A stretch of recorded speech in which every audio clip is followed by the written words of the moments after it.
So once again welcome to Geek Chaitanya class. आज हम देखेंगे करंट इलेक्ट्रिसिटी चैप्टर। उसमें फर्स्ट पॉइंट है किरचॉफ करंट लॉ और किरचॉफ वोल्टेज लॉ। ओके, तो किरचॉफ करंट लॉ जो फर्स्ट लॉ है किरचॉफ का, उसे और एक नाम क्या है? Junction law. Okay, and Kirchhoff voltage law का दूसरा नाम क्या है? Loop theorem.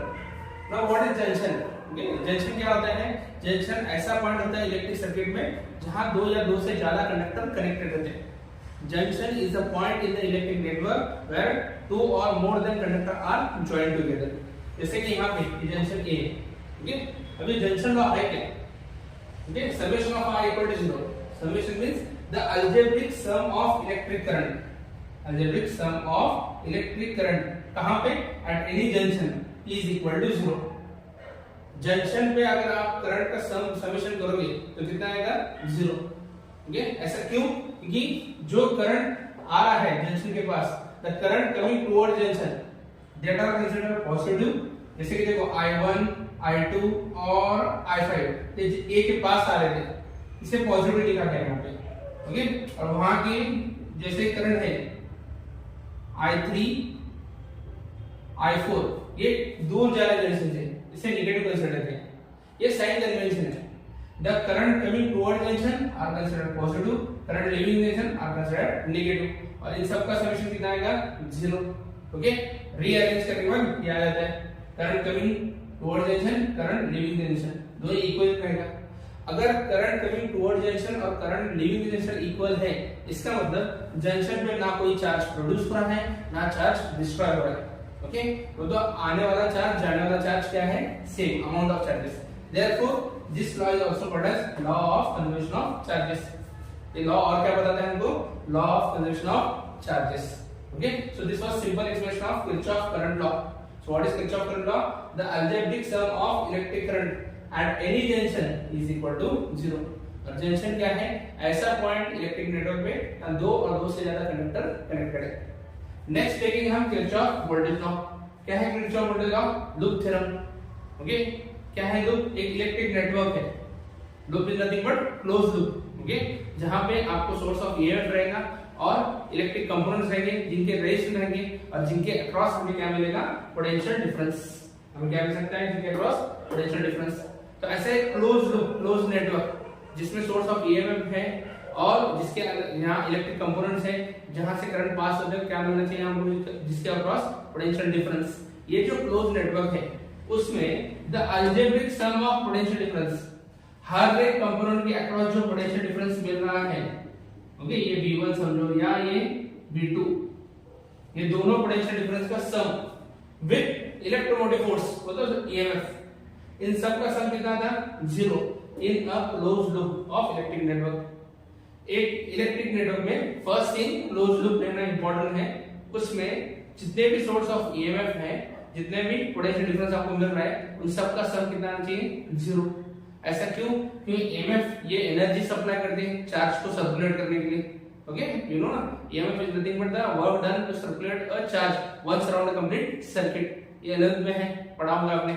तो EMF ये एनर्जी सप्लाई करती है चार्ज को मूव करने के लिए, और वही चार्ज एनर्जी स्पेंड करता है अक्रॉस ईच इलेक्ट्रिक कंपोनेंट। वो जो एनर्जी स्पेंड करता है उसे ही हम क्या बोलते हैं? Potential difference. तो जितनी एनर्जी सप्लाई की उतनी स्पेंड होगी, तो energy neither be created nor be destroyed. तो यहाँ पे क्या आ रहा है? Law of conservation of energy. तो ये लॉ किसको सपोर्ट करता है? किसके अकॉर्डेंस में है? Law of conservation of energy. जैसे कि फर्स्ट लॉ हमें क्या बताता है? Law of conservation of charges. Second law हमको बताता है law of conservation of energy. जैसे कि हमने फर्स्ट लॉ में देखा था sign convention, current coming towards junctions are positive, current leaving junction negative. उसी तरह यहाँ पे भी कुछ साइन कन्वेंशन है। पहला साइन कन्वेंशन किसके लिए? Potential difference. So if the direction of tracing, if the direction of tracing is in the direction of current, अगर आप ट्रेस कर रहे हो नेटवर्क क्लोज लूप को और आपके डायरेक्शन ट्रेसिंग और करंट की डायरेक्शन सेम है, तब पोटेंशियल डिफरेंस क्या आएगा? Negative. Then potential difference considered as negative. पर अगर if direction of current and direction of tracing are opposite, current direction और tracing direction opposite है, तब potential difference क्या होता है? पॉजिटिव। इसका रीजन जानो। Current flows from higher potential to lower potential. Okay, देखो फर्स्ट एग्जांपल लेंगे हम। समझो हम करंट के डायरेक्शन में ट्रेस कर रहे हैं, we are tracing in the direction of current. तो ये पॉइंट हायर पोटेंशियल है, ये पॉइंट लोअर पोटेंशियल है, because current flows from higher potential to lower potential. तो जब हम पोटेंशियल डिफरेंस निकालते हैं, इसको V2 बोलते हैं, इसको V1 बोलेंगे। V1 is higher than V2, सही है। पर पोटेंशियल डिफरेंस के लिए क्या करना पड़ता है हमको? V2 minus V1, final minus initial. तो फाइनल तो कम है, इनिशियल ज्यादा है, तो आंसर क्या आएगा? नेगेटिव। ओके, समझ में आया? तो साइन कन्वेंशन फिर से एक्सप्लेन करता हूं आपको। क्या है sign convention? If the direction of tracing and direction of current is same, then potential difference will be, क्या है potential difference? Negative. Potential difference क्या आ रहा है? नेगेटिव। और वही अगर, यहां पे एक्सप्लेन करता हूं मैं, फिर से रेजिस्टेंस, वही रेजिस्टेंस, ओके, आर, करंट उतना ही, हमने डायरेक्शन ऑफ ट्रेसिंग अपोजिट कर दिया। डायरेक्शन ट्रेसिंग क्या कर दिए? अपोजिट। तब क्या होगा? ये V1, ये V2, V1 ज्यादा है क्योंकि current flows from higher to lower, सही है। So V1 is greater than V2, but we are tracing opposite, so this is final, this is initial. Final ज्यादा है, इनिशियल कम है, potential difference will be positive. Potential difference क्या रहेगा? Positive. समझ में आ रहा है? Same logic is applied to EMF। अगर मैं यहां पे पोटेंशियल डिफरेंस निकाल के क्या करता हूं? EMF करता हूं, ये positive negative. Okay, now if we are tracing from positive to negative terminal through the cell, cell के अंदर से जा रहे हैं, पर पॉजिटिव से कहां जा रहे हैं? नेगेटिव जा रहे हैं। तो करंट फ्लो है पॉजिटिव टू नेगेटिव। तो हमारी डायरेक्शन, करंट की डायरेक्शन क्या है? यहाँ पे अपोजिट है। क्या करंट की डायरेक्शन? हमारी डायरेक्शन अपोजिट है। और हम क्या कर रहे हैं? पॉजिटिव से कहां जा रहे हैं? नेगेटिव के पास जा रहे हैं। कहां जा रहे हैं? नेगेटिव। तो negative lower potential, positive higher potential. अगर इनका भी अगर EMF निकालें तो EMF क्या आएगा? EMF will B